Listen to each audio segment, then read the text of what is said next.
A pleasant afternoon, Letranites, and welcome to the StackLeague University Series Letran Calamba edition.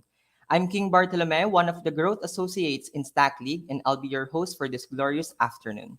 We have amazing resource speakers for this session today, who will talk about unlocking potentials and opportunities with Microsoft and today's latest trends, and also market demand and IT career opportunities. Before anything else, we'd like to give you an overview of Stack League, especially if it's your first time to join a Stack League event. Everyone, please help me welcome Miss Casey Kalunod, our growth associate. Hi, Casey. Thank you, King, and good afternoon, everyone. Again, I'm Casey Kalunod. I will be giving po a short introduction of Stack League. So first, ano po yung Stack League? Stack League is the Philippines' first year-round competitive programming league with a mission to develop programming leaders that inspire a nation into coding. Now, since it's a competition, there will also be prizes. So ano po yung mga prizes natin? Launched last March 16, this pioneering programmer league is gathering over 5,000 tech talents across the country to test their coding acuity with the promise of nationwide recognition, thousands of prizes, hundreds of tech job opportunities, and invitation only events. And also, from 200,000 pesos, the cash prize pool is now at 300,000 pesos. This will also continue to increase. Stack League wouldn't also be possible without our partners. We have our co-presenter, Job Street, gold sponsors, Workbank and Rakuten Viber, silver sponsors, Amazon Web Services and Caliber, bronze sponsor, Accenture, and media partners, Inquirer.net and SparkUp. We'd also like to thank our community partners who help the league reach as many programmers in the country as possible. So here are our community partners. For those who are new at Stack League, this is how the ranking system works.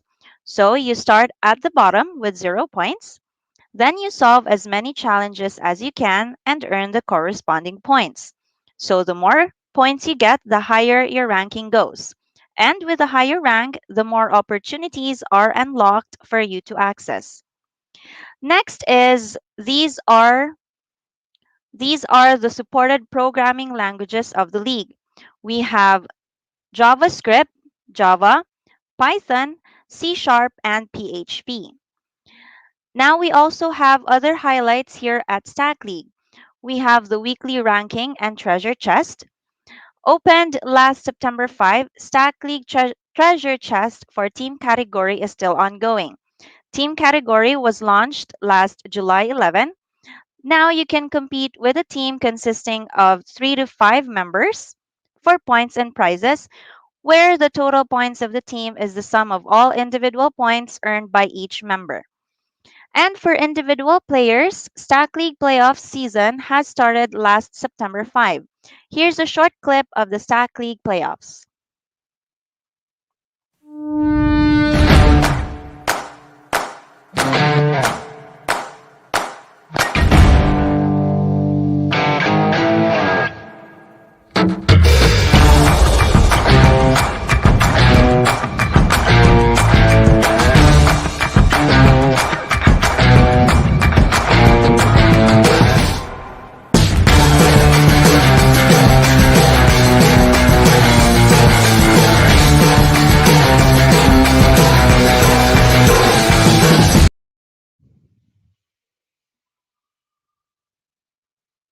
Stack League Playoffs is a single elimination tournament featuring all monthly qualifiers. All weekly top 10 Stack League participants will automatically be invited to the monthly qualifier rounds. And our first monthly qualifier round will be on September 27. So if you're not yet part of the weekly top 10, this week will be your last chance to earn your slot. So that's it for the highlights and mechanics of Stack League. If you're up for the challenge, then see you in the league. Thank you, and back to you, King.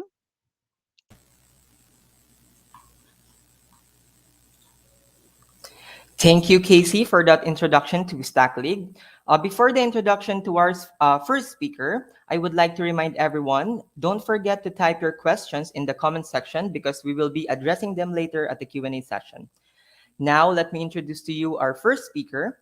He won second place to the Asia Pacific We Speak Code contest, was one of the top 50 awardees for an AUPS IAS scholarship, a graduate from Manuel S. N. Verga University Foundation, Lucena, took up bachelor's degree in computer science. He has been part of Microsoft for over 7 years. He started as a digital marketing specialist intern at Microsoft for 8 months.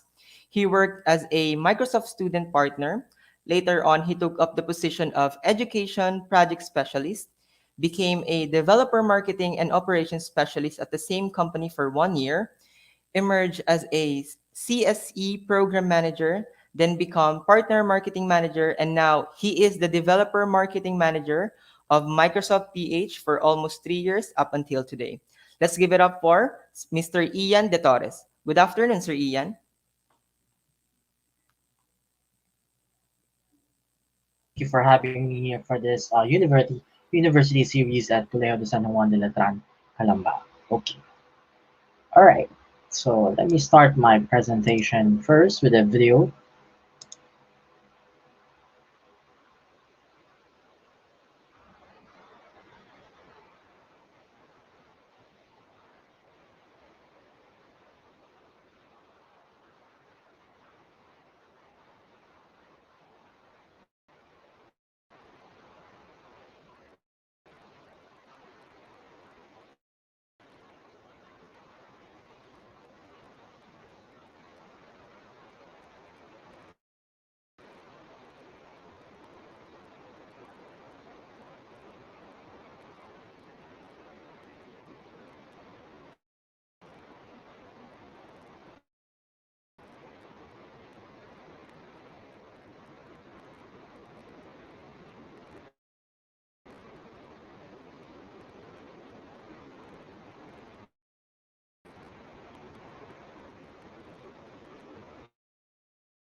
So, hello everyone, good afternoon. I'm Ian de Torres. I'm the Developer Marketing Manager at Microsoft Philippines.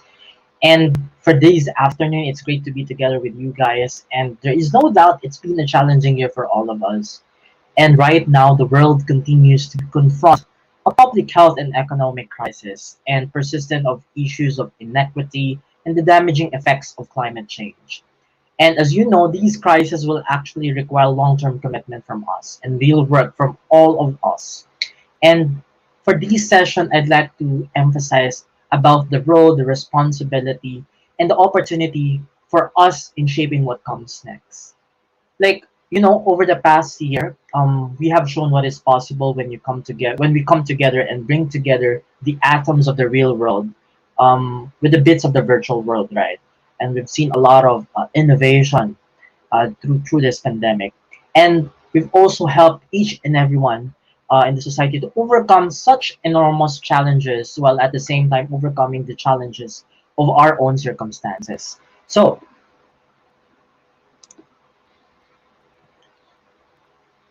as you may see in the slides, is that we always every one of us acted as a digital responders in a moment where we the most helping those frontlines deliver critical care and rapidly develop vaccines, right? And it's just the beginning for us.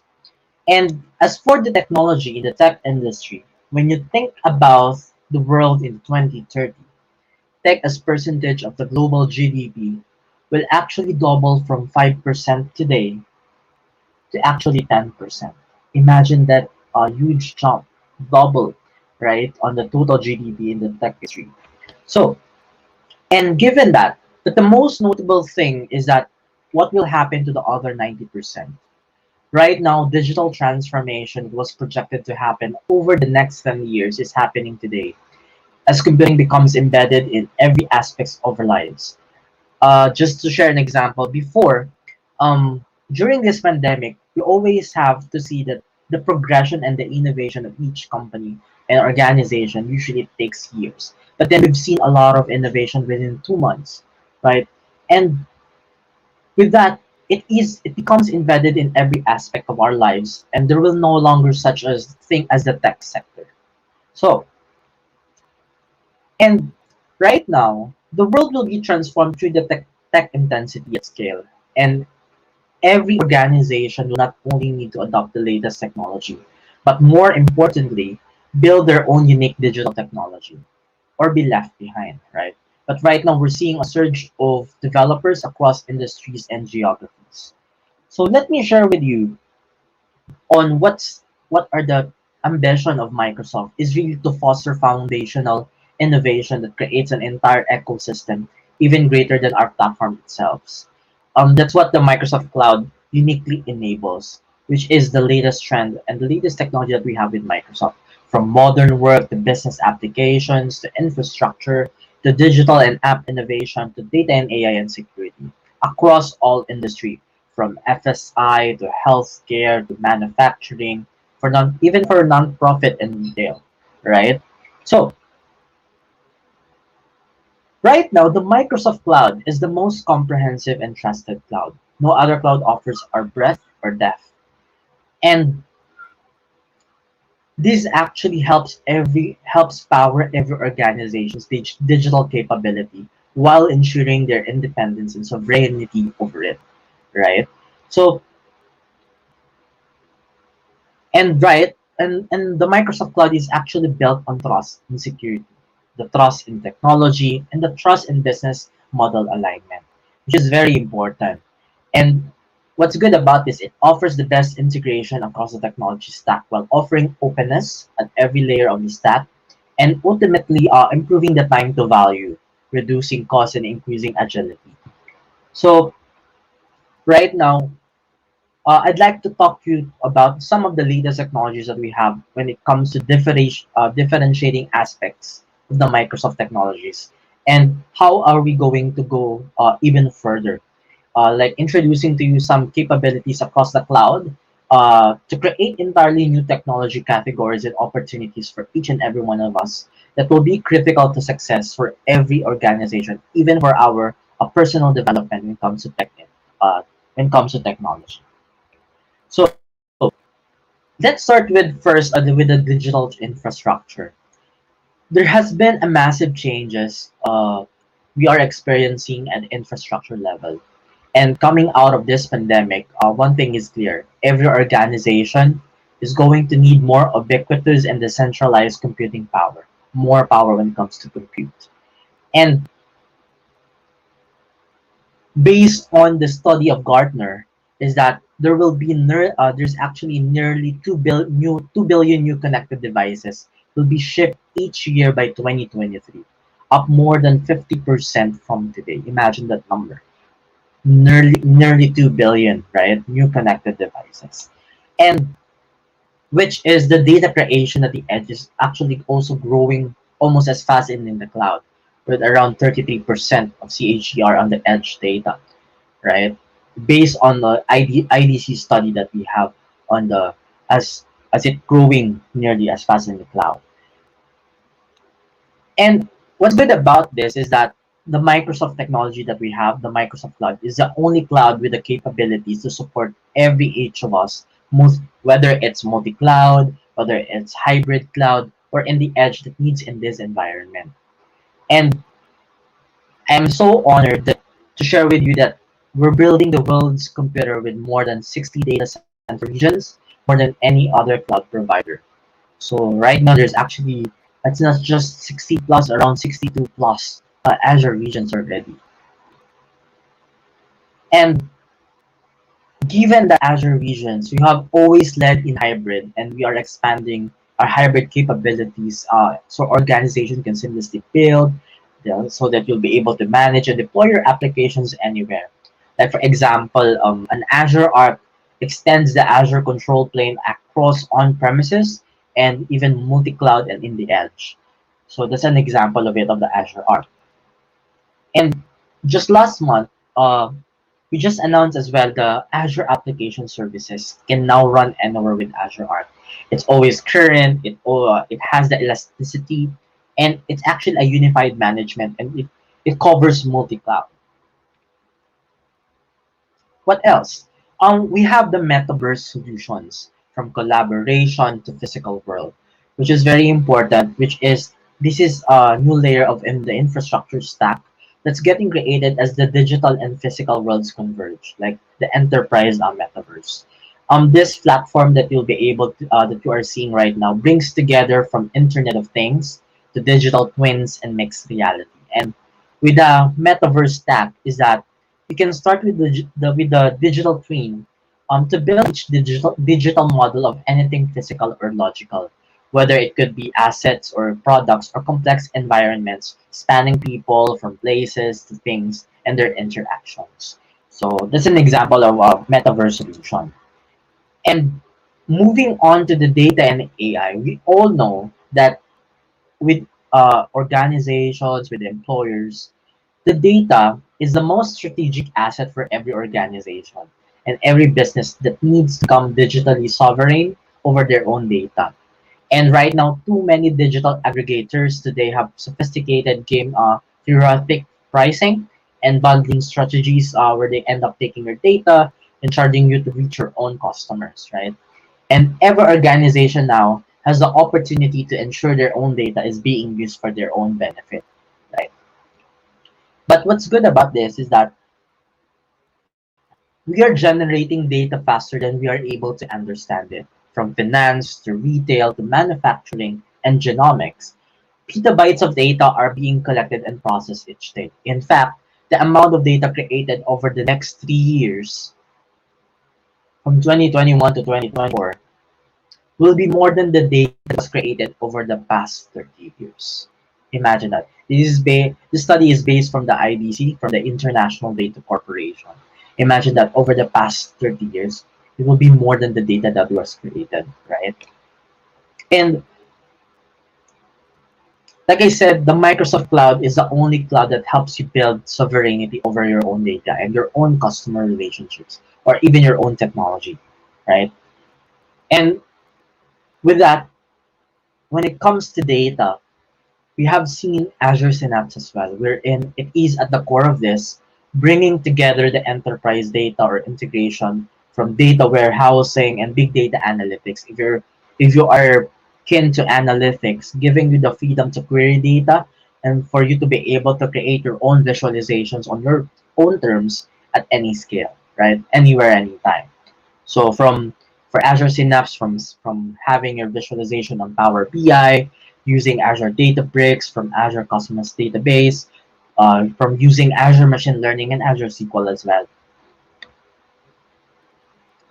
And all of these means that the Microsoft Cloud is the most differentiated data offering at every layer so you can build predictive and analytical applications. So from device OS to apps to logic to intelligence to data and even to identity, right? And in such a data rich world right now, it's very important that the data governance becomes mission critical. And with Azure Purview, we offer the most comprehensive data management and governance solution so you can map all your data no matter where it resides. Whether it could be on premise or it can be in the cloud or in SaaS applications. So that's what Azure Purview does. And in just a few months, we've seen that customers have used some customers, some of our customers have used Purview to scan, discover, and classify imagine that, over 44 billion assets to get a holistic view of their data landscape. They are able to visualize with the Azure Purview technology, right? They'll be able to see the landscape of their data using this technology. And the next important is some of you may is keen to pursue artificial intelligence, and which is it is the very important consideration of the data stack, which is the powerful AI capabilities. From large-scale AI models which is they are becoming more powerful platforms in their own right. From Azure Applied AI services to cognitive services, where you can use those computer vision, speech to text translation, text to speech translation, or even some of the uh, other services that you can use both framework and even the neurolinguistic programming, the Louise, Azure Machine Learning, and even the AI infrastructure that we have. And with Microsoft, they just announced earlier this year that we're currently bringing the power of GPT-3 to Power Platform. And if you can describe what you want to do in natural language, GPT-3 will generate a list of the most relevant Power FX formulas for you to choose from. Wherein the code writes itself, and this is actually a game changer for everyone. And we've seen so much of its excitement and reaction from the Power Platform community, as you can see on the slide, seeing from Teams to LinkedIn to Twitter about their insights about the GP3 coming into Power Platform. And most importantly, some of you, I know that some of you are coming from the computer science and IT track or courses, and we're currently as part of my role and responsibility at Microsoft is really empowering developers with the developer tools that we have at Microsoft. And more than ever, right now the world requires technology advances that radically democratize creation. And for you, even if you are a student, we need to expand our skills. We need to expand the access to skills and tools and platforms that you'll be able to use, and even connections and collaboration across communities, so that you'll be able to create and build, and you'll be able to expand the role in our world, right? And let me share with you as a recent study from GitHub that over the pandemic, is that from students to teachers, data analysts, and scientists have all seen a rapid growth on GitHub over the past year. And as you may have seen, GitHub is one of our repository for all the source codes, right? You'll be able to seek uh, for recommendations of what you can do with your code, right? So that's a GitHub. And in a digital first company, it is the workflow that influences how the entire company works. And of course, we are actually experiencing massive technological and societal shifts, which will create new and lasting opportunity for all of you worlds converge. And as you may have seen, large eye models are becoming platforms, and you'll be able to create ambient intelligence around the technology, where the balance between consumption and creation is changing. Right now, we actually need a virtuous cycle between content consumption and commerce driven by communities. For everything that we build, we will need to unlock those economic opportunity and productivity to prepare every person the task at hand and for the jobs of the future. So that more and more people are creating something new and magical every day, and to create growing communities who want to discover, explore, and build on their own creations.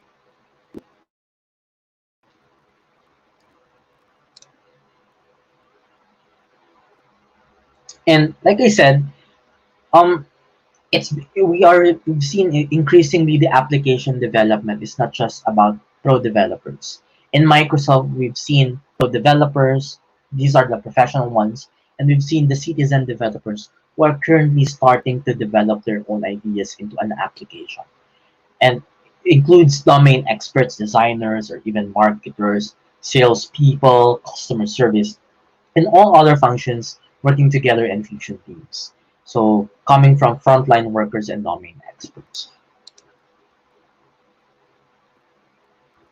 So as for this, the technology, The Microsoft Cloud is the only cloud with a developer toolchain for everyone across all platforms. Why am I saying that? It's because from as you may know that you'll be, I'm sure some of you are using Visual Studio as well. Like from Visual Studio to GitHub, we have the most popular tools to help developers go from idea to code and code to cloud, right? And Visual Studio has more than 25 million monthly active users. Imagine that, 25 million active users. And right now, GitHub is now a home to nearly 65 million developers who use the platform to write code together. So imagine those two platforms being used by developers, and might as well be using that in the future, right? And with Microsoft, our approach really goes beyond pro developers, just like the Microsoft Office, being revolutionized to productivity gains for knowledge workers. And with Power Platform, it is actually the next generation where business process automation and productivity suite is actually doing the same for domain experts as well. And right now, I'm proud that to share that Power Platform is actually the next generation business process automation, where it is being used by nearly 16 million monthly active users. Imagine 16 million yung gumagamit ng Power Platform right now, monthly on a monthly basis. And there's actually one more category of apps that will be increasingly critical to the success of each and every one going forward. It's about the collaborative applications.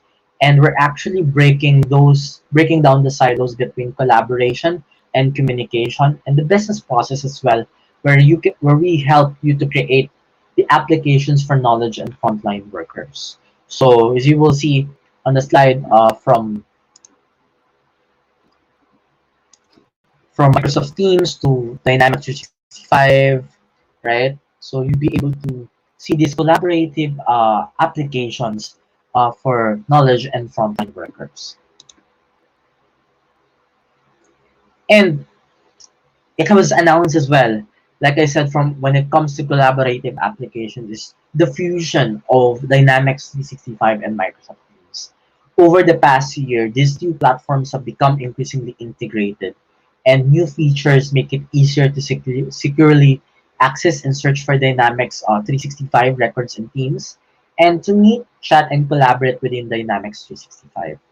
And what's good about this is that I'm excited to share that the Teams customers, or if you're using Teams right now, will receive access to Dynamics 365 data within Teams at no extra cost. Imagine that, no extra cost. You'll be able to get access already to Dynamics 365. And I know over the pandemic, it's very important about hybrid work, where it represents the biggest change to the way we work since the adoption of the 9 to 5 workday over a century ago, right? Yung papasok tayo ng 9 a.m., labas tayo ng 5 p.m., right? And it will require a new operating model. And we will need to define productivity much more broadly, inclusive of collaboration from learning and well-being. And all this needs to be done with flexibility in when and where and how people work. So based on Microsoft's research is that the majority of employees, I'm sure, say they want, we have some employees, some professionals watching us right now. The majority of employees say they want more flexible remote work options, which is 73%, based on the Microsoft Work Trend Index survey. They want more flexible and remote work options. But then, at the same time, there are 67% that they also want more in-person collaboration. And I know some of our students also wanted sana makabalik tayo sa face-to-face classes, right? So we are aiming for that, and hopefully we can reach the herd immunity where each and every one of us will be vaccinated, right? So, and with that latest technology with Microsoft has with the Microsoft Cloud, it is the only cloud that I wanted to emphasize that supports everything on an organization needs to adapt to hybrid work.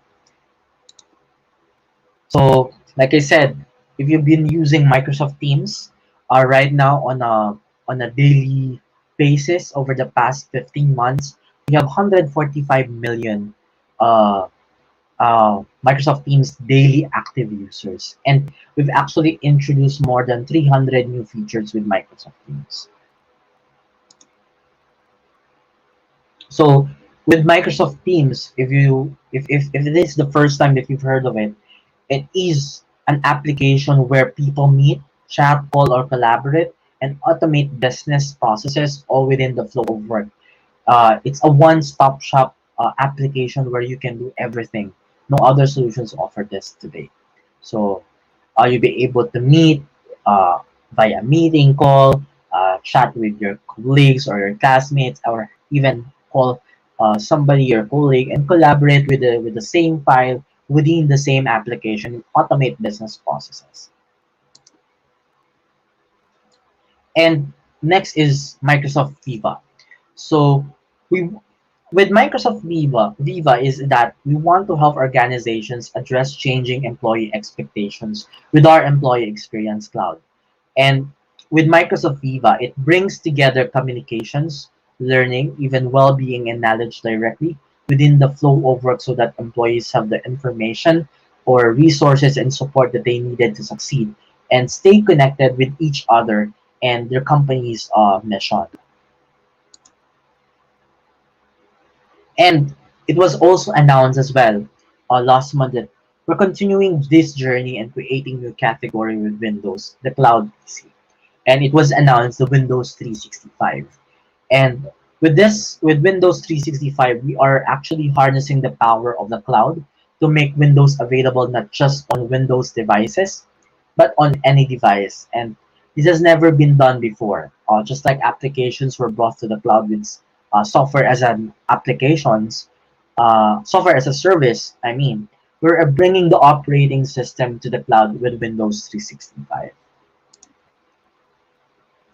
And with that, all these attributes that I've shared from data and AI to and the digital infrastructure to app innovation are fueling digital transformation with the latest trends and technologies that we have right now. And if there's one trend that has defined the past year, it's that digital adoption in every industry is accelerating.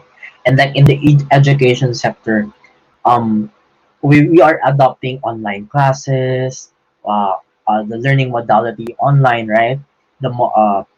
And today we talk about remote learning, remote sales, and even remote manufacturing. Going forward, it will just be learning, sales, and manufacturing. And right now, it's very one of the hot topics is really in healthcare, and we've seen a lot of this.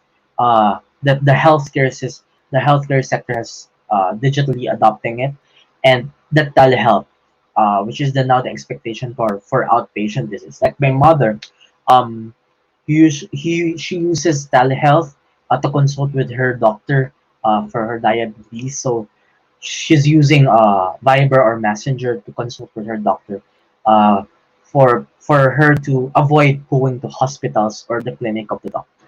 So, and we actually seen a rapid growth of 50 times increase about uh, having the patient seen via telehealth pre-COVID. And for manufacturing naman, there's actually nearly all industrial companies are investing in digital factories to enable lights out manufacturing. So there's actually 91% based on the PricewaterhouseCoopers uh, study about the manufacturing industry. And the one that very important of all the technology that we are using is really the trust and the security, which is the underlying of all, whether you're using on-prem or cloud, is really the trust and the security. It's actually the heartbeat of any business or even your personal, you should secure it. And technology is actually so integral to our lives, our society, and our economy that when it breaks, it's not just any one technology or company breaking. It impacts us all. Diba? Sobrang lalo na kapag nakakalaman tayo, may nag-data breach, diba? We're very cautious on, uy, anong nangyari? Bakit nagka-meron ng data breach? And no one wants to build technology that rapidly scales, that but breaks the worlds around us, right? So with that, when it comes to cybersecurity, as you've seen in the slide, the threat landscape of Microsoft has never been more complex or challenging. We intercepted and thwarted a record 30 billion email threats in 2020 and 31 billion authentication attacks last year. Imagine that. And we're currently tracking 40 plus active nation state actors and over 40 plus threat groups. So, so ano ba yung nagdi-differentiate with Microsoft when it comes to some of the technologies that we have when it comes to security? What differentiates on is our approach is organizing the identity, the security, the compliance, and device management in a independent whole and extended protection of to all data, where devices and identities, platforms, and clouds, which is very important. And with that, it's very um with all the offerings with the latest trends and technologies that Microsoft has, it always goes down to our mission that Microsoft will only be successful when we help every country and each and every one of us to operate, become more successful. With our mission to empower every person and every organization on the planet to achieve more. And with those latest trends and technologies, how can you cope up? How does Microsoft can help you to keep up to get ahead of the curve, right? So we have this learning platform. We have the Microsoft Learn. You just have to visit microsoft.com/learn, where you'll be able to see a lot of learning modules, learning paths, whether you're novice or an intermediate or advanced learner when it comes to Microsoft technology. It's free. You just have to need your internet connection, whether on your mobile device or laptop. You'll be able to access Microsoft Learn. And what else? If you are new to Microsoft Azure, our cloud computing platform, you can get an access to you can create an Azure free account and get access to 12 months of popular free services from cognitive services to databases to storage, and even get a $200 credit where you'll be able to explore it for 30 days and a lot more services. There's really a lot of services that you can search on Microsoft Azure. And last but not least is, I think, which is helpful for each and every one of you, is that I'll be sharing the link as well in the chat box maybe later about our Microsoft virtual training days. So from in person, uh, we've transitioned to virtual trainings where you can get free certification vouchers when you complete a virtual training like Azure Fundamentals, AI Fundamentals, and Data Fundamentals, or even Power Platform Fundamentals. So if you have any question, feel free to connect me at LinkedIn, or you can follow me on Twitter at Ian de Torres. You will be able to search me on LinkedIn, Ian de Torres, and you can still connect me for if you have any questions. So that's the end of my presentation. Thank you for having me here for this StackLeague University series. Once again, I'm Ian de Torres, and thank you. Have a great day ahead. Over to you, King. All right. So thank you so much, Sir Ian, for that magnificent and informative talk. I hope Sir Ian has instilled useful tips and tricks for tapping your horizon with the use of the latest trends in technology, especially Microsoft. Now we open the floor for questions. While waiting for our questions in the from our audience, I wanted to ask one question lang to Sir Ian just to kindle this conversation. So Sir Ian, with the mentioned latest Microsoft technology trends today, which do you think would be or is sustainable 5 years from now?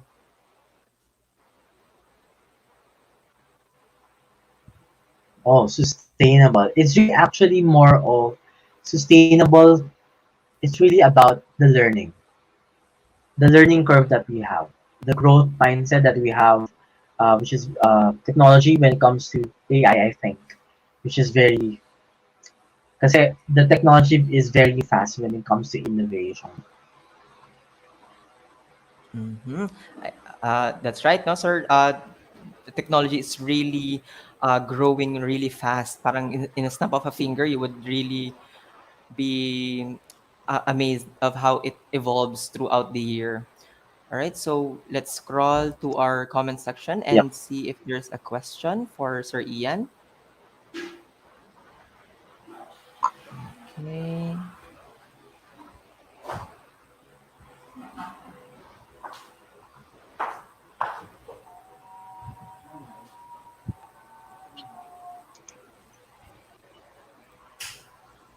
Okay, we have a question from Princess Kathleen Cruz. My question is why does the Microsoft Teams takes more internet data than any other video meetings platforms existed, which resulted to having more slow connection? Why does the Microsoft Teams? Um, with that, maybe from my perspective is that I've seen a lot of studies about using video conferencing applications, and I've seen based on from my experience, um, I think Microsoft Teams. Uh, why does the Microsoft Teams takes more internet data? Um, Maybe because of the signal. That's why. Kasi it depends on the location on the signal of your internet provider, right? And and we all know that our internet provider is uh, very slow, whether you are uh, subscribed to a faster speed, right? A higher bandwidth. But yes, based on from experience, I haven't experienced that Microsoft Teams uh, takes more internet data. But from the other, they not to be biased, but other platforms takes more internet data rather than Microsoft Teams. Due to Windows 10, why are Okay. there times where Uh, Microsoft updates are simply consumer friendly? Oh, my brother's laptop had to be reformatted twice due to Windows 10 updates. Why are there times where Microsoft updates are simply consumer friendly? Okay, thank you for that question, Alfonso. But maybe I guess from from experience maybe some because my laptop as well have been reformatted my personal laptop due to some Windows 10 updates. But then there are some hardware constraints when it comes to compatibility, and it's really about yeah, there are some, and Microsoft is currently working on it to improve it so that it could be consumer friendly. all right. Thank you, Sir Ian. Another question from Miss Casey. Mhm. Which platform is more helpful or useful for students and employees? Viva or Windows 365? Oh, okay. That's a good question.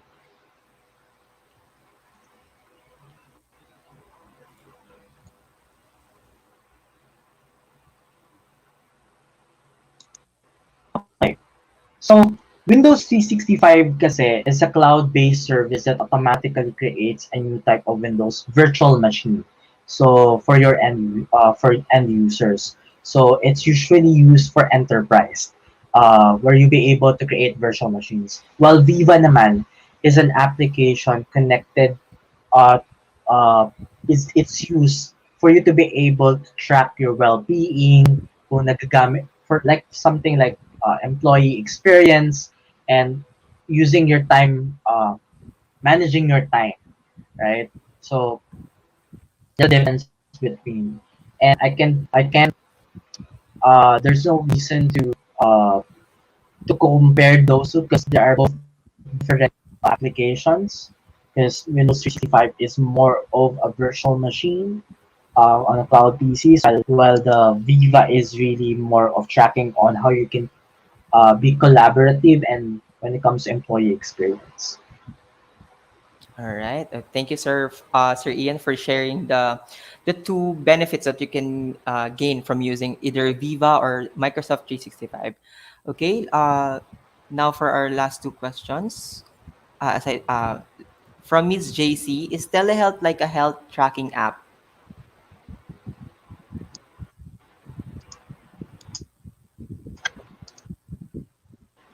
A telehealth like a health is telehealth like a health. Okay, a telehealth is actually a way of how our doctors, our healthcare, our frontline workers like doctors and nurses to use uh, telehealth is actually used by doctors to have consultations online.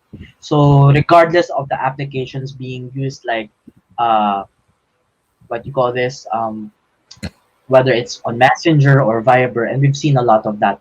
And it could be Microsoft Teams as well, or it could be Zoom, or it could be other any platforms, video conferencing platforms. There's actually no specific telehealth applications that we have right now. Whether like either some hospitals has it, there are some hospitals that has it. Uh, Telehealth is really more of how the patients consult outpatient with their doctors. Okay, thank you, Sir Ian. Our last question is from Sir Chris Gonzalez. In terms And of certification associated with Microsoft Azure, in what industries or career do you think investing to it will be an advantage? Do companies using Microsoft Azure require certification? okay, all right. Nowadays, it's very important for each and every one of us to be aligned, to be updated with the current trends and technologies. But for us, if you are looking at, syempre, if you are applying or uh, leaning to tech industry, with you'll be able to invest on the Microsoft, which is they usually have it, they heavily use Azure products or solution. Well, I can recommend you to start with the fundamentals first, the EZ900, because the fundamentals from Azure to Microsoft 365, uh, they will help you to understand the cloud computing concepts and the core concepts of the cloud, and what Microsoft Azure is all about, what Microsoft 365 is all about. So there are some companies that require certification, but I recommend you to look for Microsoft Learn. It's free. You'll be able to access it, and you can learn it for free. All right, thank you, Sir Ian. I hope Sir Chris, Sir Ian has answered your question with regards to M Azure. I think that sums up our session for this for the session of Mr. Ian. Thank you, Sir Ian, for all the lessons and inspirations you've shared with us. And now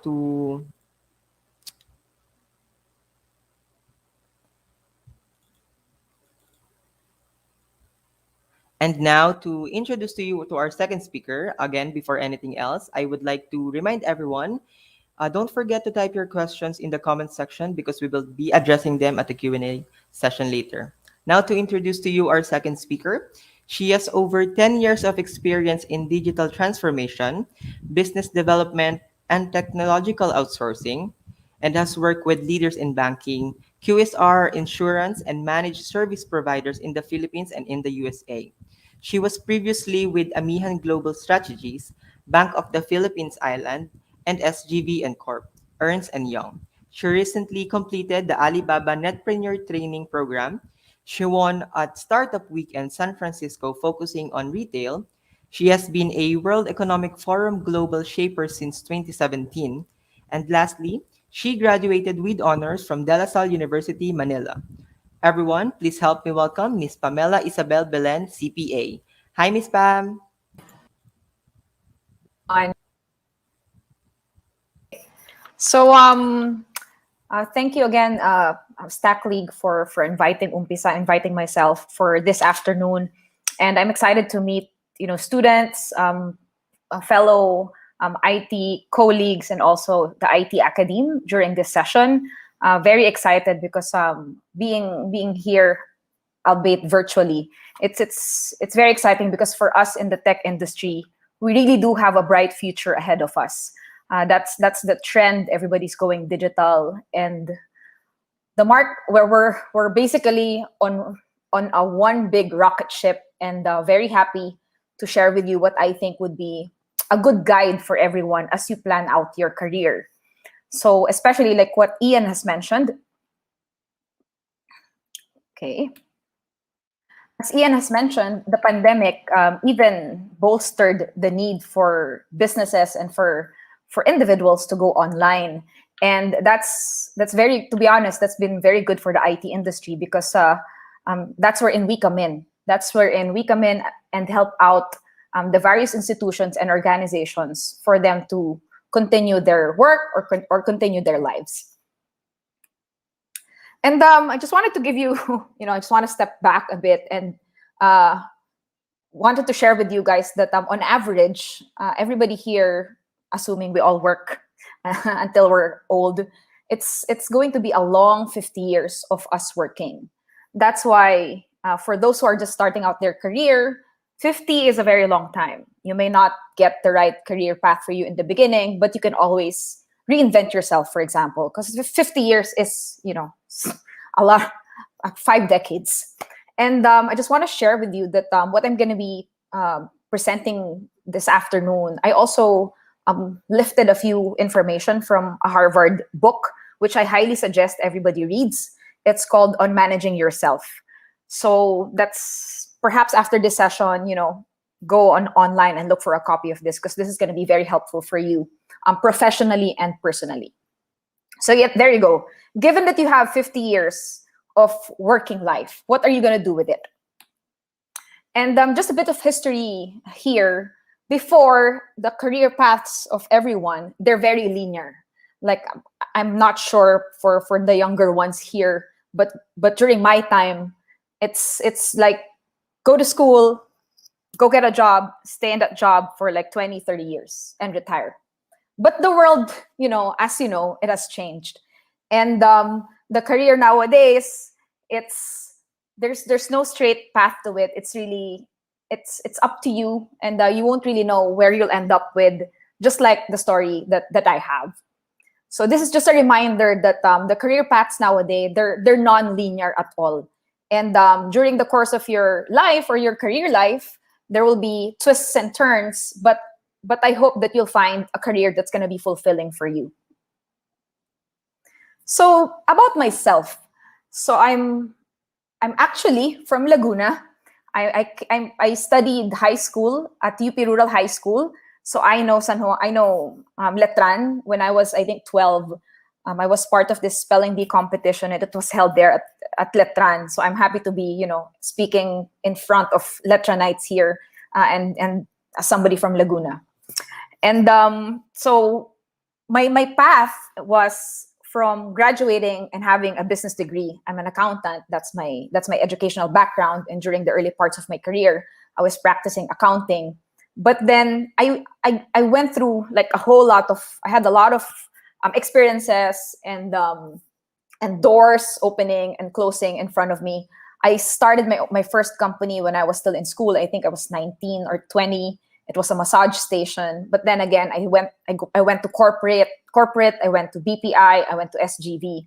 Until in 2013, I was, because I think coming out of LaSalle, I learned that it's how it's good to start a business.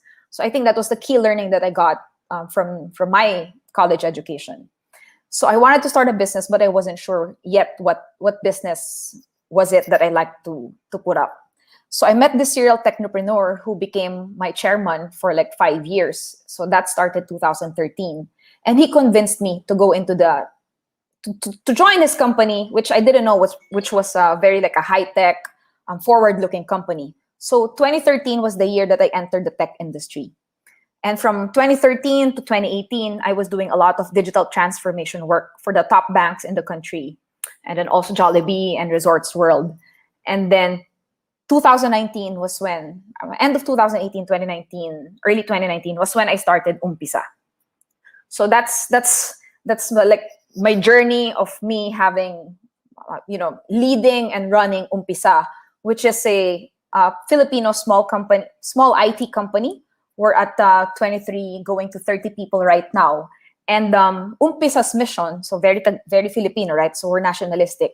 The Philippines is not known as a tech hub. We are not known to build top profitable digital businesses. And that's the mission of Umpisa.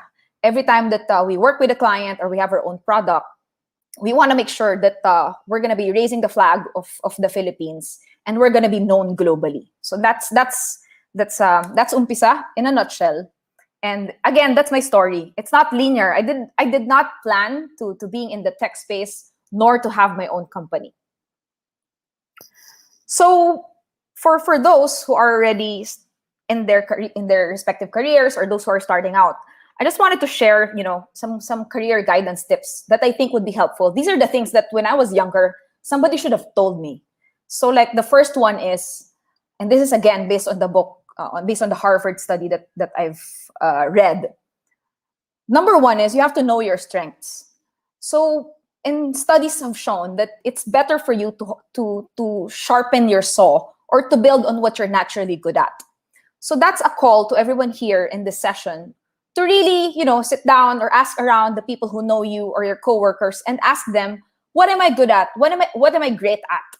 And from there, whatever your natural strength is, then that's what you constantly work on and improve on.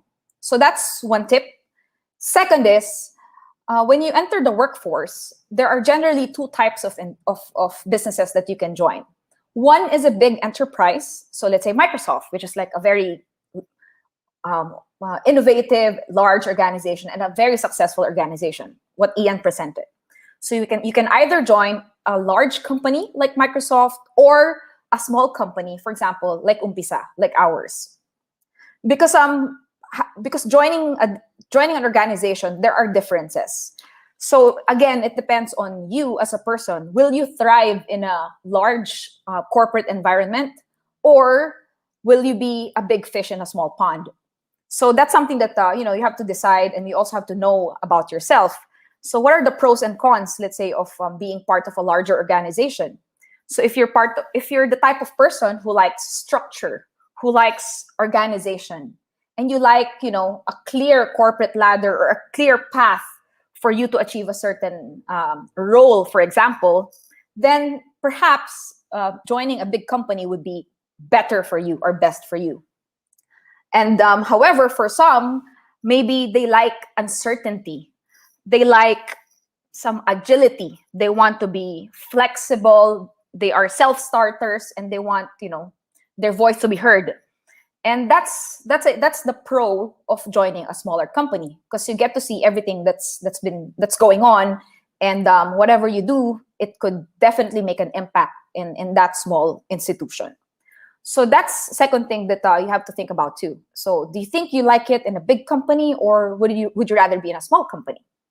So that, and then third, of course, is again, you're going to be working for like 50 years. Might as well do something that's going to excite you. So that's sort of, that's something that you have to ask for yourself. If I'm doing something, what does excite me, right? So these are like three big tips that I'm sharing with you now. And I just want to put in more focus on what your strengths are. And as you guide yourself to the career that you want to pursue. So I put here I bucketed it into two. So when you're in a tech company, for example, because we're mostly tech people here, either you're part of the business team or the technical team. So you, for the students, for example, or for everybody who's working also, it's you have to be self-aware, like where do I want to be? What am I good at? Am I good when it comes to the business side of things? Am I good with people? Am I good with words? Am I good with ideas? Or my strength actually lies on the technical side. So let me go through each one. So if you are, let's say, you say that I think my strength lies in the business side. So for the business, these are the opportunities that you can test out or you can pursue. So one is, for example, product management. So that's the intersection between technology, business, and UX design. I highly encourage everyone to go into this field as well, because this is relatively new in the Philippine market. But if you go to the tech hubs, let's say in San Francisco, so I would frequently go there, for example, everybody wants to become a product manager. So this is unique in a sense that it's the intersection again of strategy of business, tech, and design, or UI UX. Or for example, like me, if you're the type who likes to spot opportunities, solve problems, and build something from scratch, perhaps pursue entrepreneurship. And then if you are into marketing, digital marketing, you like content, you like branding, so perhaps you can pursue the marketing track. And if you're the type who likes to manage people, lead people, there's also that management track for you. I want to emphasize that those who are technical people, so let's say a lot of software engineers, it's a big transition, or it's also like a deciding factor for them whether they want to be in the technical space or they want to transition in doing more of the management side of things. So this is also an option. And I would differentiate management here. So this is like, let's say, a division or a group or an entire business versus, let's say, a more scaled down management, which is specific to IT. It's IT project management. So this is also very important, because if you're managing, let's say, an IT project, you must at least know like how to build, let's say, a mobile application or a web application. And you need to have that at least basic IT or foundational IT knowledge for you to manage an IT project. So this is also a very good opportunity if you see that your strength, again, is on the business side. And if you are the type who likes to, meet with clients, hunt for new deals, hunt for clients, gather deals, keep your clients. Because I started here. So if that's what gives you the thrill, then maybe IT sales is for you, or lead generation, or growth hacking, which is an exciting field nowadays too. So if that's something that you like to do, then consider a business development track. And I put here as well investing. So in the Philippines, it's not as active versus, let's say, Singapore or again, San Francisco, again, the Bay Area, or Europe, wherein there's really IT venture capital investing and a lot of fundraising. We're starting to have that being built up in the Philippines, but I want to open up this opportunity for everyone here too, that the more, let's say, Filipinos get into VC funds or be knowledgeable when it comes to investing, even like small amounts of money to high potential founders and companies, then it's also going to do us good in the country, and also, I guess, globally, because we're going to be sparking the growth of new businesses and creating more value. And then last here on the business side is customer success. So there are those that like, of course, to do, let's say, technical support or customer support, and making sure that the product is maximized or used by the customer. Then that's also a good area for you to pursue.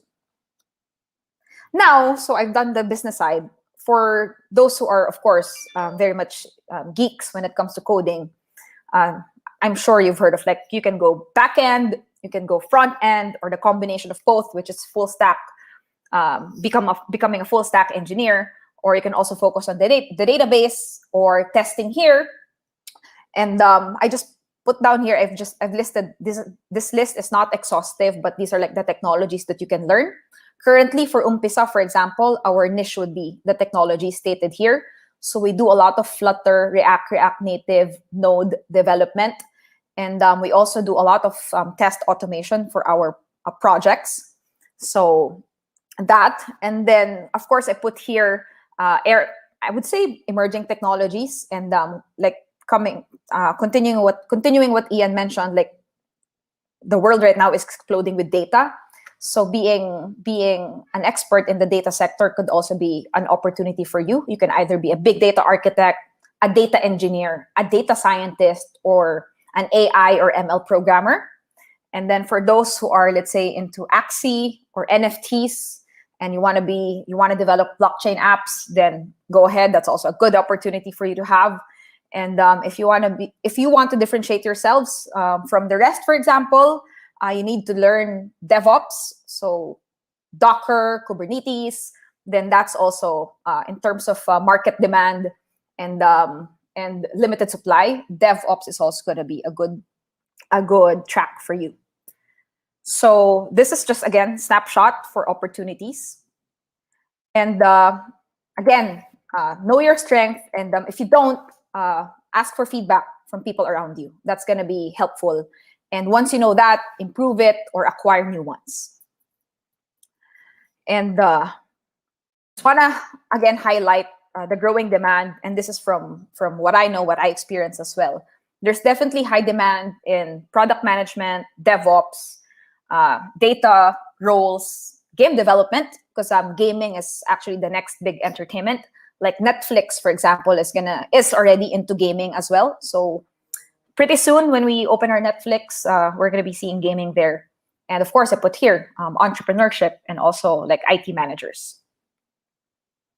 I just want to emphasize here also, so there's DevOps and there's DevSecOps. So security, of course, is a big thing right now. But in general, IT, there's a very good demand for IT professionals. It's just really where do you want to place yourself. I think, again, so just want to wrap it up. So know your strengths, and then where do you think you will thrive, big or small companies? And then what excites you? What kind of projects do you like working on? And last but not the least, it's keep on learning. We're in a very fast-moving industry, and you don't want to be left behind. So make sure that you're always updated with your learning.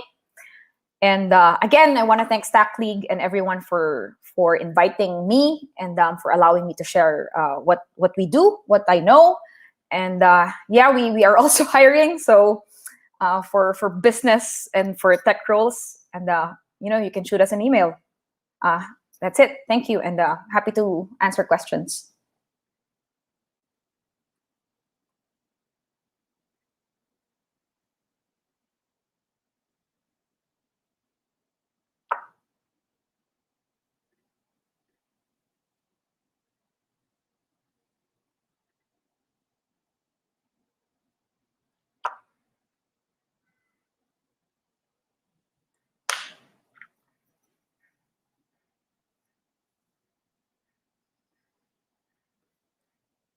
Hello?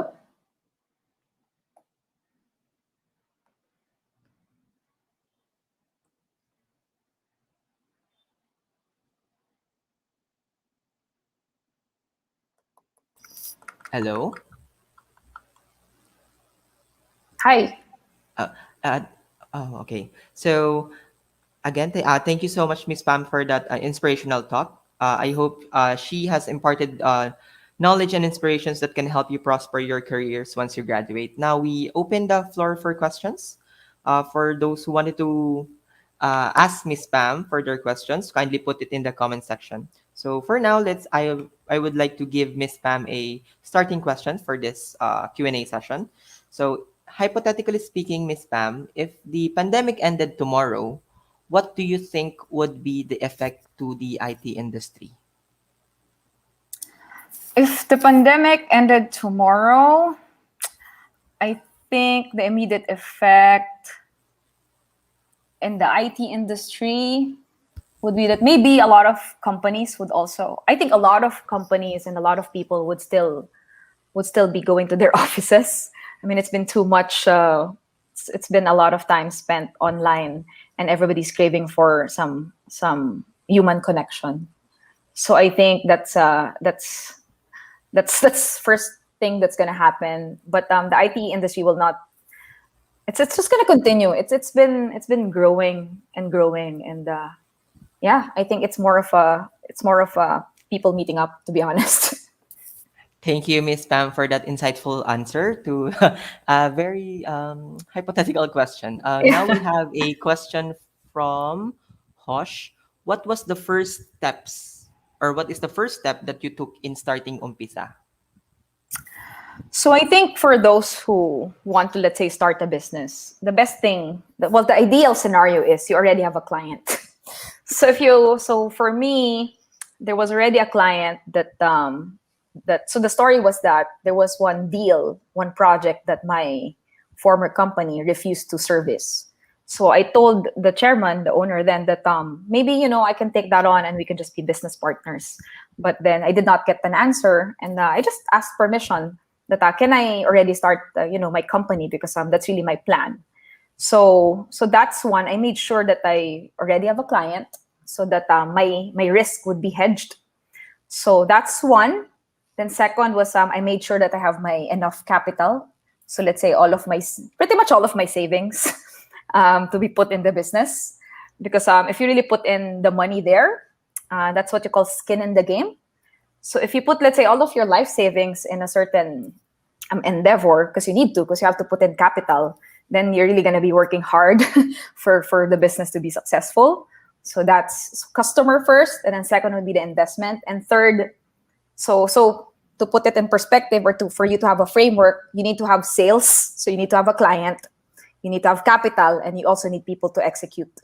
So I started first with myself, and then I'm not technical, so I had to look for a business partner or a co-founder. And I found my tech co-founder then, and I asked him, "Can you deliver this?" And then he said yes, and that's it. That's the start. We were like 3 people, January of 2019, and we're like 23 right now. It's 2021. All right. Thank you so much, Miss Pam, for that elaborative answer to Hosh's question and for that story on how you started Umpisa. It's really inspirational. For them to be able to hear yung mga risk and the things that the things that you need to sacrifice in order to put up a company. Okay, Yep, it's so not another. it's not easy for those who want to start a company. It's not easy, guys. Okay. All right. So another question from Hosh. Which of the following IT job designations do you think is in the most demand in the Philippines? In the Philippines, I would think it would still be number one would still be software developers, software engineers. So it could either be, I would think it'd still be the software engineers. That's gonna be. Also, but IT job designations, then it would be your full stack engineer, front end engineer, back end engineer. I would say product managers, as I've mentioned a while ago. And then a lot of companies are moving into DevOps as well. So DevOps engineer. I think those. Okay, thank you, Miss Pam. So for those Letronite students who think that they wanted to take the path of becoming a software engineer or product managers, take the first step or take the leap for this one. Okay, so let's see if we have questions.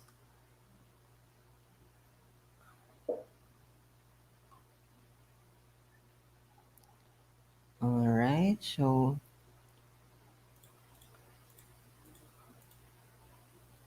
okay, so for now there are no questions. I would like to remind students, everyone, to please, if you have questions to Miss Pam, please put it in the comment section in our live stream.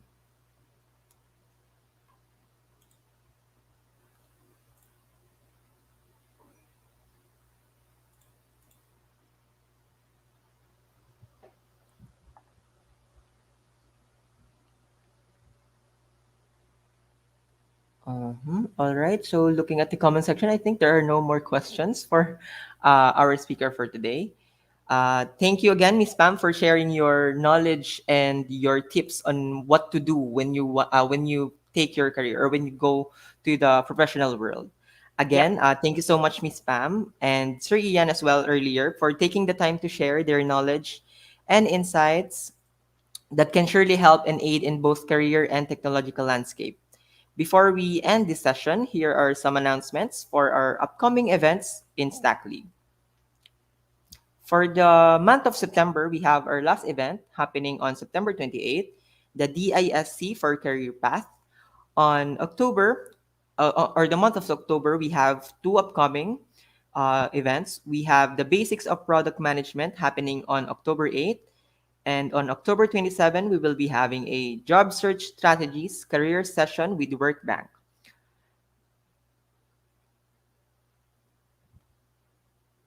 Again, thank you so much for joining us at StackLeague University Series, Colegio de San Juan de Letran Calamba edition. If you also know someone who should be part of the league, invite them to register now at stackleague.com. See you at the next StackLeague event. Have a good afternoon ahead.